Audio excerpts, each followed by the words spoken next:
Welcome to In Session Taking Back Control. This podcast contains discussions on topics related to mental health, which may include sensitive and potentially triggering information regarding violence, abuse, addictions, and other mental health conditions. The experiences shared by our guests are personal and represent their individual perspectives. They have voluntarily agreed to share their stories with the aim of fostering understanding and awareness. The content of this podcast is intended for informational and educational purposes only and should not be considered professional advice. It is not a substitute for seeking professional help, diagnosis, or treatment.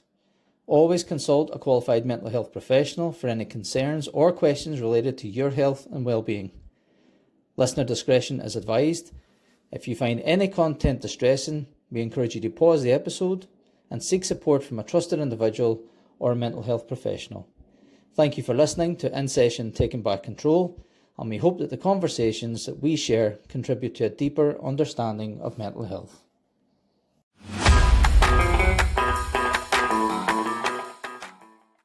Hi Claire, nice to meet you. Firstly, I would like to welcome you to In Session Taking Back Control, and thank you for joining me in this session. Thank you so much for having me, all the way from down under. Brilliant. I know, all the way from Oz. So I appreciate you. Well, you're in normal time. I've got up a wee bit earlier, but Thank you. I all appreciate been that. It's usually the other way around. No, it's not been a problem. So, but before we start, Claire, just for anyone who doesn't know you, just tell us a wee bit about yourself and the type of stuff that you specialise in. Yeah, sure. So really nice to be connected on through the podcast. My name's Claire Jackson. I originally hail from good old Scotland, where you are now, and it's making me very homesick talking to you, even with the accent that you have, which is clearly not Scottish. I moved out to Australia from Glasgow, nearly 8 years ago now, for work. I got a job. I used to work at University of Strathclyde in Glasgow for many years, and I got a job at the University of South Australia in Adelaide after coming out doing some conferences and sharing some of my work around student employability. Very niche area that I worked in, that I kind of fell into after university, and a journalism career didn't quite work out the way that I had hoped. So I had fallen into this career, moved out to Australia myself, and now 8 years on, I've kind of established my life here. I got citizenship about 3 years ago. The visa process is no mean feat, but it was more than worth it. Met someone and had a baby boy who is now 3.5 years old. But I am now living life and loving life mostly as a single mum out in Adelaide. But we're very, very lucky in that this is just an incredible part of the world. And I honestly thank my lucky stars every day that this is where I'm doing life. Fantastic. Because I know before we started, we talked about the joys of living in Australia and the benefits. So you've been a big advocate for me here on Australia and the way of life. I'm always trying to convert. Yeah, I think we don't really know what it's like. You see it on the TV or how it's portrayed in programs or movies, but it really is such an easy, calm, fulfilling, just beautiful scenery. But there's so much diversity in Australia. So each state has its own characteristics that you can enjoy. And I've been reflecting a little bit lately on why I don't travel, or why I don't have the desire to travel as much. And it's not that I don't want to travel. I just want to travel within Australia because there's so much to see and do. Which is a beautiful thing. We're far away from a lot of the world, but what we do have in this part of the world is absolutely stunning. Do you work for Tourism Australia as well? You got a sideline? If anyone's listening that would like to give me a job, see, this is my journalism career. It used to be travel journalism as well. Oh, there you go. I can't help myself. I am a bit of a walking advocate for Adelaide. Adelaide's a bit like the underdog as well of Australia. No one moves to Adelaide. People move to Melbourne or Sydney or Brizzy, even Perth. But Adelaide, why would you move here? The only thing it's really known for is churches. But little do they know that it has the most exceptional wine regions. It has stunning beaches. And Yeah. in summer, the weather is just magnificent. So I'm definitely an Adelaide mascot. Good for you. Good for you. Don't tell too many people, or else it'll not be as nice as what it was. I know, true. True. We need the dollars though. Aye. I'm sure there'll be plenty of visitors, hopefully after this. Yeah, it's got Um, the biggest fringe festival in the Southern Hemisphere. So it's Edinburgh Fringe. It's yep. very like that, and similar in size. And it happens in Adelaide in February, March each year. So I get to feel a little less homesick around about that time. So you've got a fringe there and everything, so everything's all good.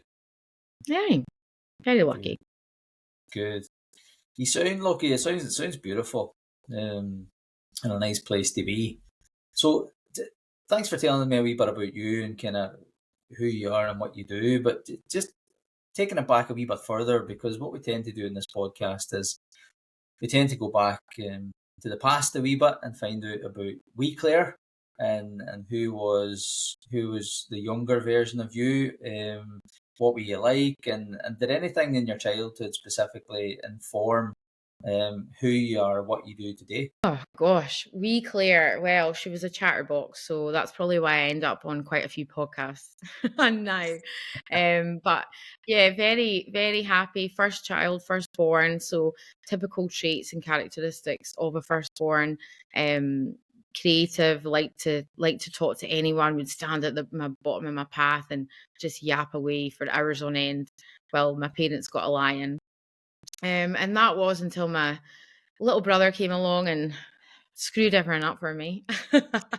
He was slightly problematic as a kid and made my poor mum's life hell. And I think I then sort of found that I had to kind of fend for myself, I guess, a little bit more, and really got very independent very quickly. And so, yeah, I definitely was quite social. I was academically fortunate that I was able to kind of thrive in school, and not reading and writing wasn't a problem. I made good friends, social connections. And I think it was just when I started to be aware of body and physicality, maybe like Mhm. 7 or 8, and realized I was a bit bigger than the rest of my peers, was when I really started to become, a bit self-conscious and just really kind of suppressed a little bit of myself, Mhm. because I didn't feel like I was as able to do the sports day, or I wasn't able to fit into the clothes that my friends were fitting into, that kind of thing. So body image really like traveled along into my adolescence, and I was, had what I remember being told, oh, it's just puppy fat. But of course, Mhm. when you're told that, you expect that to go Mhm. when you're not a puppy anymore and you're in your early teens. And it didn't really. My body shape was just such that I carried this weight. And so I was a bigger girl. And I think it really did impact a lot of things for me in school, and the way that I treated myself, and my self-esteem started to kind of really take a hit there, which was a shame. And at the same time, my parents separated. So that had a massive impact um, at a very formative age of 14. Mhm. And he actually had bipolar. I think, as far as I'm aware. And so his mental health was really poor, and it meant that he made some really bad decisions and took some quite radical action himself. And unfortunately, our relationship broke down when I was 16, and that's been, 25 years almost that we is it? Yep, 25 years. Um that he's not been in my life. So that was a huge pivotal moment. However, I think from the what had been nurtured in me at a young age, which was resilience, which was academic, being academic is important, and that you're capable of anything, that really traveled through. And even though I had a few, I would say, unhealthy habits, and we're going to talk about habits, but I Mhm. had coping mechanisms that were not necessarily healthy. during my late teens, I still managed to get really quite impressive grades that allowed me to pick the uni I wanted to go to. And I didn't, there was, that point when you're at a juncture and you could go one way and it was with the scallies in the town that were always going to be living in a council house and be doing things that they shouldn't be doing. Or you can go to uni and move away from home 4 hours down the road and start again. And I did that. It wasn't easy, and I definitely had one foot in and one foot out for a year of this like sort of more corrupt life, I guess. But I eventually came round and started to build my grades up at uni, and that was, the start of me really like taking ownership of my life and not letting things the things weren't happening to me. I tried to see them as them happening for me. I think that kind of summarizes what it was, how it felt. But always very lucky, like very grateful for a lot of things that I had, particularly the people in my life that helped me through, my mum being one of them. Yeah.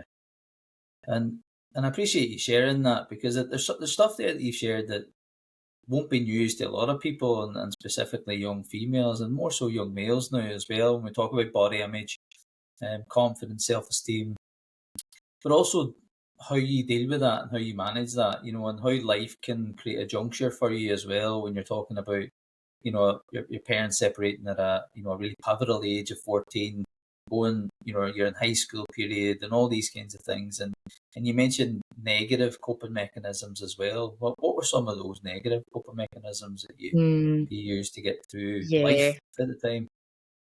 I mean, look, I think to be full and frank, and that's all I ever can be, I'm very authentic with that, probably too much so, but it was sex, drugs, and rock and roll. Like I tried everything. I was very much like a cautious Clive for a lot of years, more so than many of my friends. But after I had these sort of traumatic experiences, and this relationship was cut with one parent, which was pretty, a seminal point in my life, I did just seek solace in unhealthy behaviors that were really evidencing that my self-esteem was so low, and I just did not have any care for myself at all.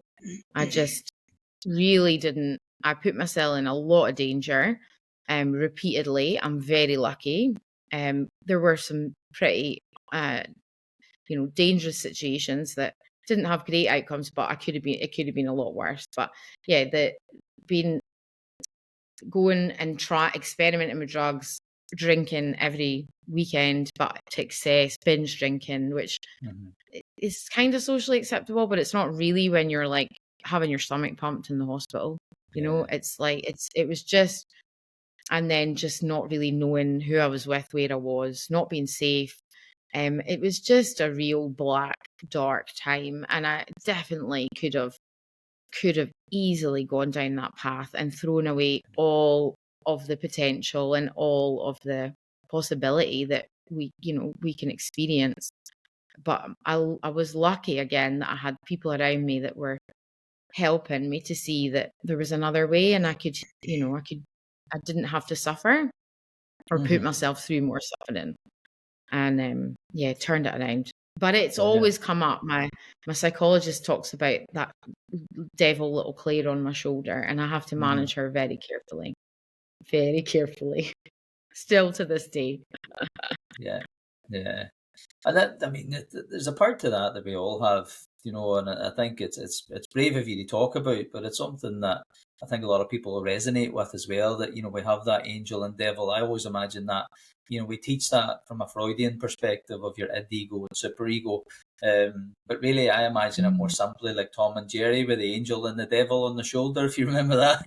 So I like to simplify things much easier for me. So, but it is, we all have that part that we're playing, and it sounds like the stuff that you were experiencing in childhood and adolescence, there was almost that self-sabotage because of low self-worth and self-esteem, that impacted in levels of self-harm as well, whether knowingly or unknowingly, that was the path you chose. Absolutely. But you said there at the end that you turned it around though. So it sounds like people around you helped you turn that around. Was there anything else that kind of took you Yeah, I to mean, on that trajectory? at the time, it was definitely my study. So Hmm. education, like I find that whenever I've had these spirals or self-destruct seasons, I like to call them, Hmm. because they've repeated themselves. So I've had a couple since then. But the one at university was definitely a focus on my education. That was my kind of savior. Yes, people and the people I met and just the who I happened to interact with when I moved to Glasgow, they were positive influences. But having a focus, and at that point it was study. At other points it has been, having a focus of having to, rebuild my life. And that's allowed me to kind of take back control, or it's meant that I've had to, otherwise, because I've got no choice. Like, I'm not going to live in my car or whatever it is that I'm facing down the barrel of. More recently, it was a health challenge, and I'm faced with my life expectancy being cut, and I had to Hmm. take control and stop self sabotaging that way. And I think that's the thing. We overcome one hurdle or one set of challenges in our lives, and then you'll find that everything's hunky dory for 5 plus 10 years, maybe if you're lucky. And then something else comes along to potentially derail. And I'm now realizing that that's the cycle of life. Like that is, Hmm. that's I've not had my lot yet, but I am way more capable and tooled up and skilled in order to deal with these things when they do happen, thankfully. Yeah, and that's really helpful as well. Even to talk about the tools that I think we'll come on to that when we talk about habits, possibly a wee bit later. But talking about that cycle, because again, it's something that is more common than people like to believe. But whenever we're in it, we sometimes feel like it's just us that are experiencing it. That cycle of chaos, when you're in that difficult, dark place. So it sounds like some of the turning points that you've built up that resilience and toolbox along the way, as you've gone along, and into adulthood. You've kind of come through your adolescence. You said you moved away. So at what point did you move then away completely? And was that a choice for, I suppose, to add to that? Was that a choice to detach as well, like you did from your hometown to go to uni? Was that right? I need to Mhm. actually remove myself and reinvent myself. Absolutely. Yeah, I guess to go from uni into my 20s, I moved away, and whilst I'd managed to kind of move past my friends or community that were influencing drug usage and alcohol intake. What I didn't realize was that I would transfer that addictive nature or personality that I have onto food. And when I'd moved at home and I was controlling my portions, Mhm. I just went wild. And I'd never had access to takeaways. The nearest McDonald's was like an hour and a half away when I was growing up. So this was all like this. Like, I'd never had a kebab. I'd never had a battered sausage supper. Like, I'd never had all these things, Chinese, Asian, like Indian. It was just like, whoa. And so I ended up, over the course of my study, I met my future husband during our university years, but over our time together, and then through once I'd graduated, got my first job, I became morbidly obese. I'd maybe put on, I don't know, 5 stone or something in a couple of years, and it just kept increasing. And with that, my body was really suffering, and my capability to move. And then I would move less, which meant I exercised less, which meant I put on more weight, and which meant I ate more, and I was making really poor choices. So I was generally like, oh, I look back at the photos and I was grey. But meanwhile, I was still able to build my career. I'd fallen into this university sector job, and there isn't really a need to look a certain way in that career. So I was working my way through the administration services for a university, doing quite well quite quickly. Um, but when I got engaged, I was like, right, that's it. I can't look like this walking down the aisle. So it was a positive, I guess, change. And I lost 7 stone in 2 years with Weight Watchers. And it was brilliant to feel like healthy again and just thrive. But obviously a lot of it creates a package in your head of, you're just because you've lost the weight on the outside doesn't mean you've done the work on the inside. And so unfortunately the marriage didn't last very long at all. I was a completely different person. I had this new body, and we just had not grown together. So my marriage broke down when I was a couple of years later, 30, and I was studying part-time an MBA, which is pretty hard going, doing part-time, living on a friend's sofa and working full-time. And I did it. And at the same time, I bought my first house myself, like first little flat in Shawlands. And I was so proud. I got a cat, and I was just like, this is going to be my fresh start. And I'd done so well in my MBA. This is when they started sending me internationally to talk about it, to talk about my project that I'd done and the findings. And it was all paid for, and I was doing business class flights. It was like living the dream at 30. I was like, this is finally like my happiness. I was quite unhappy in my 20s. But of course I hadn't done the work in here, had I? So I was still very much very poor sense of self-worth. Still got myself into situations that I would never dream of now. It was just on the outside it looked like I'd kind of managed to pull it together, but on the inside I was hurt, and I was still a bit broken.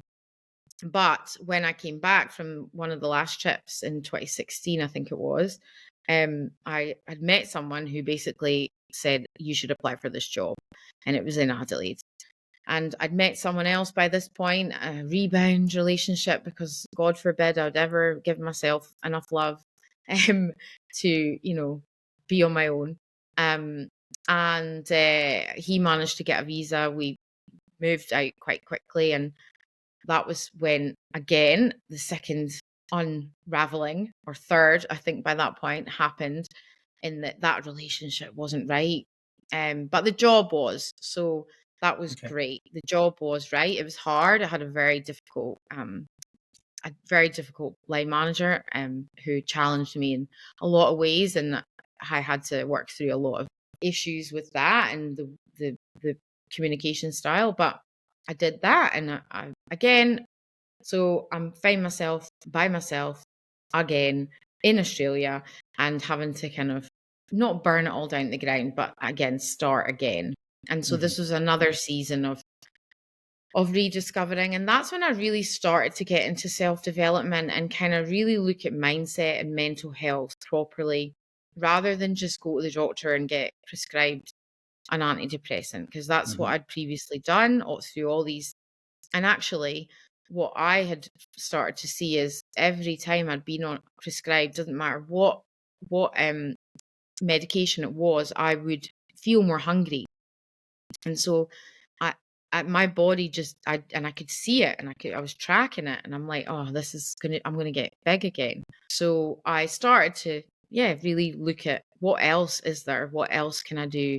And I was reading a lot more and listening to a lot more people who had been through the mill, been through big life experiences, divorce, cheating, death, chronic illness, or worse. And I just started to look at the ways of that they were living and take that on board and start to design my life. And that's when I discovered manifesting, which whether you're woo-woo or not, there's a scientific kind of basis for it, and it's a woo-woo word, but ultimately it is just a law of the universe, the law of attraction. And I again did start to really be kind of finding the place to live that I really wanted to live, and meet people that I really wanted to meet, and get opportunities at work that I really wanted to do. And so that then led me into a whole world of online dating, which I'd never done. And I had this idea that I was 35 coming on 36, and I thought, well, if I want to have a family, I'm going to need to give this a good shot. Like, I can't just sit back and hope that Mr. Prince Charming is going to walk into my university office, because that's probably not going to happen in little old Adelaide, population 1 million. So I went and did a whole dating extravaganza around the world. Had 80 dates with 49 guys in 11 months. And that is when I found my next husband. And we had a beautiful year together before COVID hit. And we were trying for a baby. And the borders were locked down. And eventually had a few problems fertility wise, but with a little bit of help, we fell pregnant. And we were very lucky in Adelaide that the restrictions weren't as restrictive. So I was able to kind of have the pregnancy that I almost, obviously not seeing family, but have a decent pregnancy. But then the real unbecoming of life, and probably the hardest thing that I've ever had to do, was the birth of my wee boy, and what then eventuated at that point, which is where it's really been the influence for what I do now and how I live my life. And as much as everything before it was kind of leading me to this point, it was becoming a mother, and the way that I became a mother that has completely transformed everything, I guess. So everything that you've been to, because you talked about those ups and down periods and stuff, but it sounds like the point that you're coming into in your life now has really been that turning point and quite pivotal for you in having your wee boy. But also, I mean, you're talking about isolation, loneliness, because you're living in, not only are you living in Adelaide, but you're living away from family whenever you're having your child, and you're not, your parents aren't there, your stuff like that. So, and your extended family. So, how did you cope with that? In relation to the things that you talked about there, where your mental health would have those kind of peaks and troughs.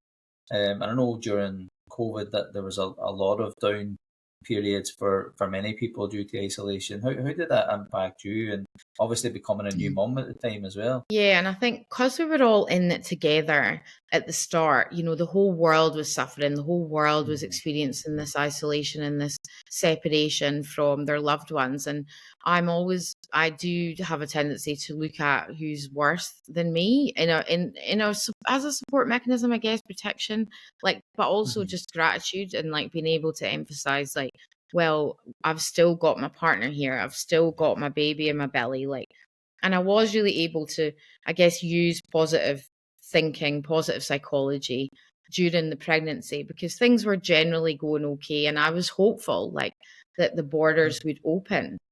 But when I had a really traumatic, elongated birth, it was 72 hours. It went horrifically wrong, that left me physically and mentally really quite in a bad way afterwards. And it ended up in an emergency C-section anyway. But after 72 hours and dilating 7 centimeters, there's a lot of bad decisions made. And I had 4 failed epidurals, which just anyone that's had an epidural understands that it's a big pivotal moment, and you are probably at your point where you're at your limit. But then for that to fail 4 times over a 7-hour period was just, I've never experienced. It was like I was being tortured. That would be an excellent form of torture for anyone that deserves it, but nonetheless. But once that had happened, and I'm in shock, and then you're given this baby, and you're meant to just be able to care for it as a mother, and all of the kind of education around it is very much and then this happens, and then it will attach to the nipple, and then it will feed, and then it will go down for sleep for 2 to 3 hours, and then you will do it again. And none of that was happening, because he was severely traumatized. My body was in shock and wasn't producing the food, and then my mum wasn't there. Yeah. Because or not, my mum would have been there. My mum would have flown in. It was so bad. I was completely shell shocked, and then the medical team didn't because birth trauma is actually so common, but we don't talk about it because we're scared to upset the next person, or it's just seen as a part of the process. I mean, now that I know more about it, and I've been advocating, around birth trauma and birth trauma awareness as much as possible, I'm just shocked to see how we educate, and our prenatal support is just missing a whole piece of the puzzle. But nonetheless, other moving in, I couldn't access my self-care tools or my mental health toolkit because I was so far away from that. And I think that's the scale, right? You got to make a judgment, like what level of support do I actually need at this point? And because I had a wee human relying on me, I did go to the doctor and they did put me immediately on antidepressants, Yeah. which then, did make me eat again because I wasn't eating. And then that meant I wasn't producing milk, and then I couldn't feed the baby, but I wouldn't feed him formula because I had a block around that, and that I was a Yeah. failure. I'd failed the birth. I'd failed him failure to thrive was what one of the midwives said to me. And it was just all round, like between the pandemic and that was ramping up, like unless we all get vaccinated, we're not opening the country up. And so I had all of this anxiety around people getting vaccinated, and Yeah. I was just overloaded. And eventually it got to a point where I went back to my old ways. I was self-medicating with alcohol, food. That was pretty much it. But secretly, because of course, mothers don't drink, and Yeah. mothers don't leave their children. And when he was 5 months old, I did have I would say a mental breakdown where I thought I'd wanted to do something silly. And a friend reached out and she said, I'm running this retreat for women and I think you should come. And I was like, no way. Like, I can't leave my baby at 5 months old. Like, who's going to feed him? And he was on mixed feeding at that point. But thank God that I did. I went away for 2 nights. My husband took the baby to see me and feed a couple of times a day over that time. So I wasn't away the whole time, but it saved me. Like being in that particular group of women and the stories that they shared and the things that I Yeah. was able to contribute. And I had a lot of healing, and we moved through a lot of different modalities connecting to your childhood self and visioning, and I did breath work, meditation, and it's all very woo, but the body is a powerful tool, and just releasing things through the body can be so healing. And that's what I fell in love with. All the things, all the modalities, and built out my toolkit even more. And it was a slow journey, there was a lot of bumps along the way. I gained 7 stone again, but this time in a year. And I was diagnosed with an autoimmune condition, probably triggered by childbirth, Mm-hmm. lupus. And that's when I thought, I can't do this anymore. And I took radical, drastic action and booked in for a gastric sleeve, knowing that I was doing all of the mental mindset work that meant that I could sustain it. And this was going to be my final line in the sand. Yeah. Big line in the sand. Like, we can do lines in the sand repeatedly, but this was the big one. But of course, you need to change your life alongside something like that. A surgery that moves your stomach. You don't just suddenly not like food and not want to have dessert. So I discovered Tiny Habits to help me with redesigning my food plan and remembering to take my bloody medication, which was a significant problem. So the lupus medication, which is essentially keeping me going, I kept forgetting. So when I discovered this book, Tiny Habits, by BJ Fogg, that is when I was able to really take radical control back. And that was 2 years ago, almost to the day. And now I've lost 60 kilos, or I think that's 9 stone something. I'm exercising 3 times a week. I'm running on the beach with my wee boy. My lupus is in remission most of the time. And yeah, I'm a happy, healthy person most of the time. But, it's the 80% rule, right? And that's it. It's that most of the time. We can't be all of the time, that happy, perfect person, because perfect doesn't exist. And I think that's the danger. I think I've spoken about this on a previous podcast. The danger is that there's this expectation that we, as a mother, as a parent, or, just as a human being, that we aim for perfection. The difficulty is that perfection sets you up for failure because it doesn't exist, and we have to accept that sometimes good enough is good enough. And that's what we need to Absolutely. acknowledge. But if we So, don't have that sense of self and self-love as a foundation, we're never going to be able to tell ourselves that and make it have meaning. We're not going to be able to give ourselves permission because we're always feeling like we're not good enough. And so we're not, there's like a barrier there. And I now teach tiny habits in lots of different workplaces and particularly universities and students. And it comes up so often that it's our limiting beliefs about ourselves that stop that, and it creates the perfectionism or the procrastination, when actually all we need to ask of ourselves at any given point is what we have available. And the more that's what I now do, this constant checking in, constant, like yesterday it got to midday and I was like, I have to stop. I'm actually not okay. My energy is depleted. I need to rest. And I was meant to be doing, a meeting and two other things, and I just had to take back. And it's not to say I'm lazy, and it's not to say I won't make that up. Well, I've already made it up today. But it's just about knowing like what I've got available to give, and that I don't have to just give to everybody all of the time. One thing I'm really working on is boundaries, because that's still something that I do struggle with. And I think women and mothers in particular are challenged by that immensely, because society is just not set up for us in the slightest to do the role we have as mothers, and as well to be career women or careerists, and do all the other things as well, the mental load. But I'm really working on that at the moment, and that's going to be one incredible tool once I've kind of had a bit of practice with it. It's a work in progress, that one. Okay, good. I look forward to hearing about it because it sounds really interesting as well. Is that a program that you'll be rolling out into groups, or? I think I'm going to bring it into the habits workshops, just all of these, because they're all related.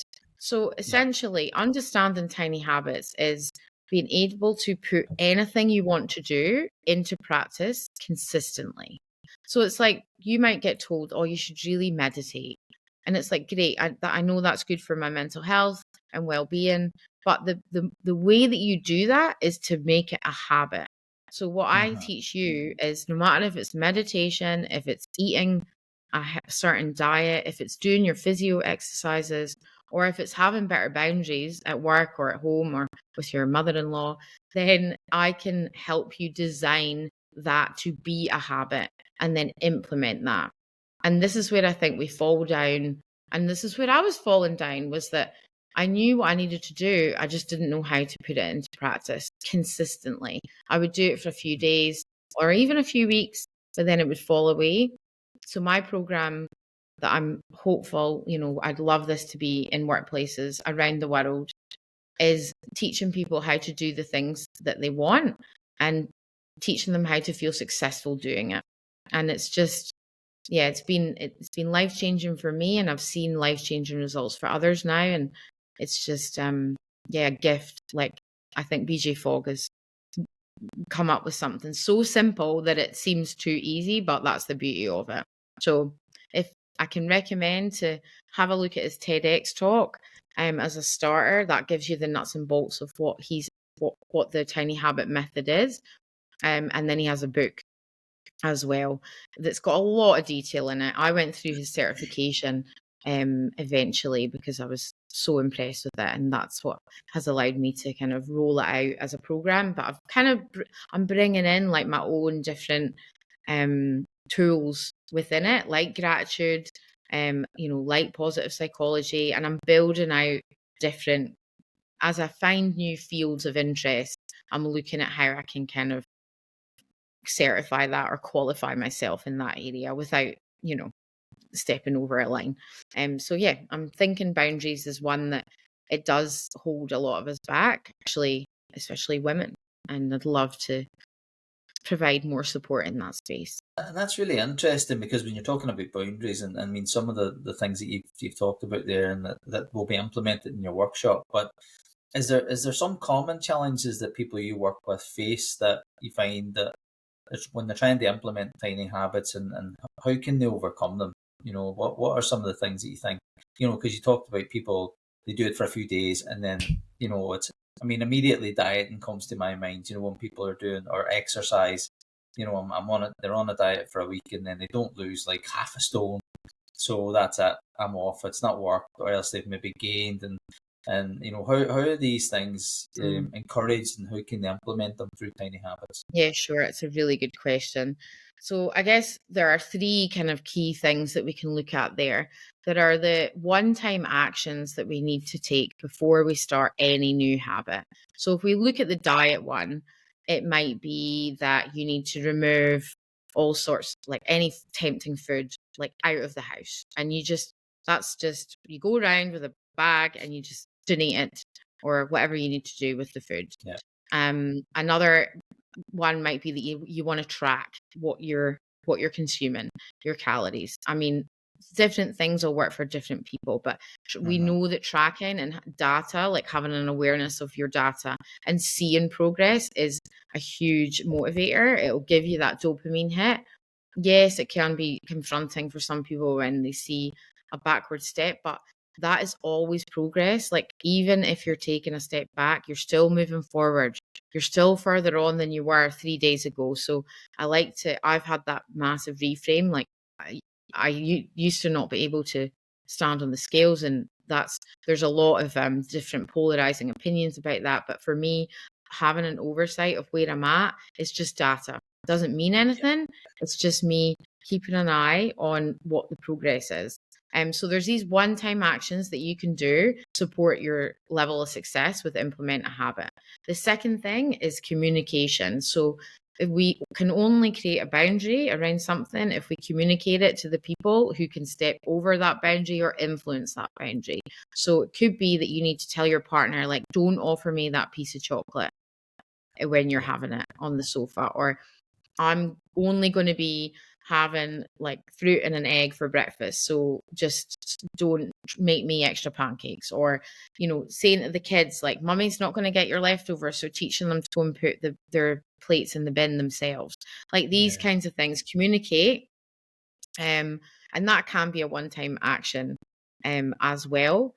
And then the third one is really around that in the moment, the time blocking, the time protection. So Yeah. a habit like a healthier lifestyle diet might require some further preparation of food. So Mm-hmm. what do you need to, how do you block that time? What we often do is see scope time creep, and it's as a way to sabotage.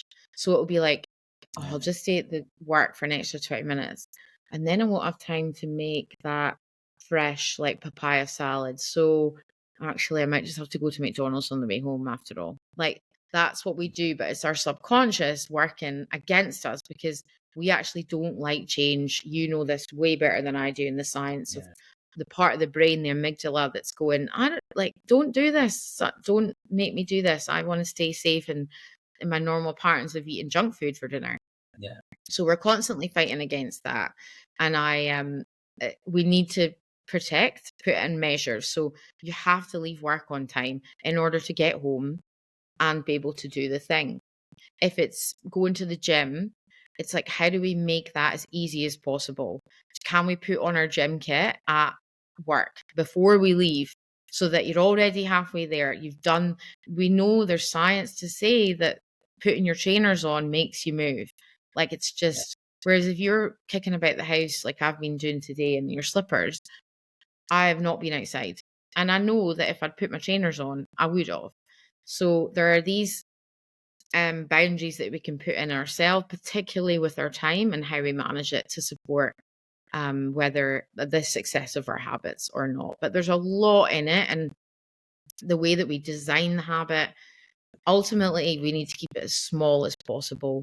But we need to set ourselves up for success with these one-time actions, the communication to loved ones and the people who influence, could be your boss, as well as that kind of time management. And I guess that's it.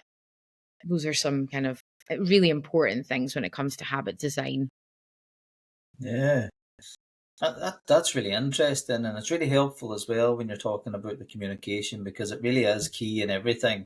Um, I'll often talk about, like life is built around relationships, whether it's relationships with people, relationships with technology and our phones, with food, with alcohol, all these things. So communication comes within a relationship and it needs to be embedded. So it's important, and it's nice to hear you say that communication is one of those pivotal points in the tiny habits kind of tripod whenever you're looking at how you can kind of just step that in. It's really important as well to know that we're 65% more likely to do a habit if we tell someone that we're going to do the thing. So I say to you, I'm going to make my meals from scratch every week, or I'm going to meal plan. I've told you, so I'm 65% more likely to do it. You're 95% more likely if you actually get an accountability buddy or a coach. Mm-hmm. So this is where, you can have me being somewhat of a butt kicker plus a cheerleader, I guess, where I'm kind of going, have you done the thing? But also, yay, go do the thing. Like there's that aspect of it. But even not just someone, if you can't go down the route of having an accountability coach, having someone that can message you every day, having a good friend that's going to do it with you, that you can just check in, and it has to be every day. Like, are you doing the thing? Have you done the thing? It takes 66 days for a habit to form on Mm-hmm. average. That's 10 weeks. It's not Yeah. 21. That's nonsense from a study about plastic surgery that has nothing to do with habits. It's Okay. 66 days on average, but up to 254. So it's a long time for us to change our ways. So we need as much support as we can. And if you can get a buddy, you know that you go to the gym more if you go in with someone because you don't want to let them down. And then you're not going to do it half-assed because you're being motivated by them, you're body doubling. So try and get yourself one of them if you want to change something in your life. Great advice. And it does, you're right, it does work. It's one of those things when you have accountability, then you're more inclined to do it. And ironically, this is all, I mean, the foundation of that is guilt and shame. I'd be ashamed if I didn't turn up, or I feel guilty that I didn't. And people hear me say that sometimes when we talk about using emotions and responsive emotions to kind of leverage the work that you need to do, and I'll talk about that in therapy. And if sometimes guilt and shame is the way that you get that accountability, then that's what we need to leverage, because then that will tap into a positive emotion. Well, I felt guilt and shame to begin Yeah. with, but now I feel pride and joy. Never thought of it like that. That's such a good point. It's not always a bad thing if that's the catalyst, I guess, and it Mm-hmm. helps keep you accountable. And like you say, eventually that will transition just to the joy of doing it because you've given yourself enough evidence that it's worth it. Like I probably shamed myself going to Pilates for a long time until it became a habit. But now it's because I've got FOMO if I don't go. Like Yeah, I want to get those endorphins. Like it's nothing to do with guilt and shame. And if I don't go, I don't feel guilt or shame because I know I will go as soon as I possibly can after. yeah. Interesting. Hmm. Mm. That's very cool. And I always think about that, and especially when I'm counselling children or young people. You think about that movie Inside Out and how the emotions all need to be intertwined and how they all need to work together. So you can't have joy without sadness. They both balance. It's that yin and yang. So it's important Mm. that we acknowledge sadness needs to exist to be able to achieve joy. And that goes with guilt and shame, and pride and joy. At the end, and or FOMO. By the point you Aye. kind of like, well, I can't miss it now because I met these lovely people there, and we go for a coffee after, and there's your social part. Because we're social animals and we need to be socializing to be able to engage and release those endorphins within ourselves. Absolutely. I think any sort of change is hard to start with, Mm-hmm. but it's not like that forever. You do need that injection of just grit and determination. Yeah, You do need to be motivated. I don't feel like you can, sometimes you just have to do it and you have to force yourself to do it. It's not going to be easy, but is it worth it if you want it? A lot of the time I work with clients who they're picking the wrong habit for the wrong reasons. So I do yeah, start with like, what's your vision? What's your vision for your life? Why this habit? do you really want to run, or is it more about a team sport? Like, you want connection, like that kind of thing. So getting really clear on you want it and for what reason, it becomes a lot easier. But knowing that change is bloody hard, we are going to be battling and fighting against our comfort position. And it's just going to take time, but tiny, incremental, day by day, you start to notice the change. And then, look, God, 2 years on, like, you won't recognize yourself. And people will think it happened overnight, but you know that you've done the work to get you there. But unfortunately, in this immediate society that we're in, where we can order things in seconds, one button, one touch, now, we're not really familiar as much with patience and long-term longitudinal gains, and it's going to take time. So I talk about radical self-compassion. Like, we need to give ourselves compassion constantly, because this is a tough bloody world to be existing in right now, for a lot of reasons. And we just need to go slow with ourselves and not expect too much, and just do our best. Like, that is all you can ever do. And I really want to spread that message that you're enough as you are now, and it can be better tomorrow. And I wouldn't have believed that 3 years ago. I would have told you to piss off. But I know it now to be true. So I hope that whoever's hearing this now, that lands with them and they can take that on for the rest of their day and indeed forward. Great. It's a great message to share. And what's the future then for you and the Tiny Habits program? What's the plan? Is it word domination I heard you talking about earlier? I mean, look, I had my first international gig at Glasgow Uni a couple of weeks ago. That was phenomenal. It felt like a full circle moment. But no, I'm working primarily in education with teachers and university students and university staff, academics, but this is applicable in every corner of the world. I would love this to be part of onboarding processes, so that you join an organization and you're supported with the new habits that you need to transition into a new role or a new job.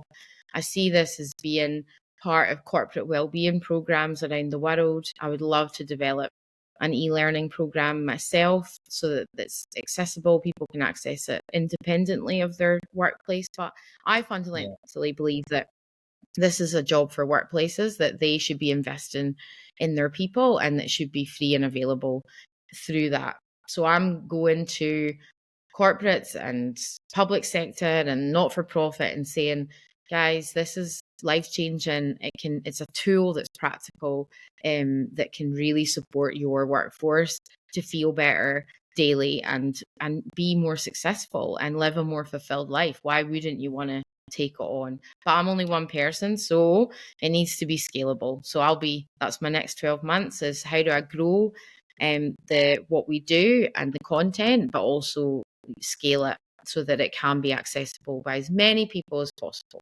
So any companies or sectors out there who want to take this on as an onboarding program or pilot it as an onboarding program to try it out, to get in touch with you? Absolutely. I will be waiting, ready to take your email or your call. And it can be done online too, which is the beauty. Good. Brilliant. I just need to provide subtitles to some. What's that? I just need to provide subtitles to some places. You and me both. But I appreciate you taking the time today and taking the time out of your day to actually sit and talk to me about your own experiences and your life experiences around the challenges that you had with your mental health and the challenges that you had, and how you overcame them and took back control, not just once, but in those waves that you talked about and the periods in time that have been and are here and probably will be there in the future. But it's about those understanding the changes and how you can kind of make them impact. So we have a wee bit of a closing tradition on this podcast around a question and reflection of, if you could think of one thing that really helped you take back control, what is it and why? Time for self in every day. It doesn't matter what that looks like, if it's 15 minutes reading a book, if it's a shower with music on, if it's an hour, it depends, you'll know what capacity you have. I mean, my mantra is start tiny if it needs to be 5 minutes, but gifting yourself that time shows that you value yourself. And then everything else can catalyze from there. The snowball effect is, well, that felt good. And no one died because I took 5 minutes for myself, or 10 minutes, or 15 minutes. And then you'll build out from there. But unless we give ourselves that time to do something that fills our cup, then we're constantly just at depletion, and we're just, battling. And eventually it'll catch up. I got a chronic illness because I did not listen to my body. And so listen to your body, give yourself that time, and watch what magic unfolds from within yourself, because you'll know what you need. So start there, start tiny, and just go easy on yourself. That's what I would say. Start tiny and go easy on yourself. Great way to end it. Oh, thanks, Declan, for having me. It's been such a cup-filling conversation, and I just think what you're doing is so needed in the world, to shining a light on how people have overcome things that 99.9% of us have experienced at some point. It's just so important. So thank you for putting this gift into the world. Thank you so much for your kind words and for joining me today, and taking time out of sunny Australia to be indoors to speak to me. So, it's a bit chilly to be outdoors, so quite happy to do that, as you can see from the jumper. Thank you again. You're very welcome. Much appreciated. Thank you.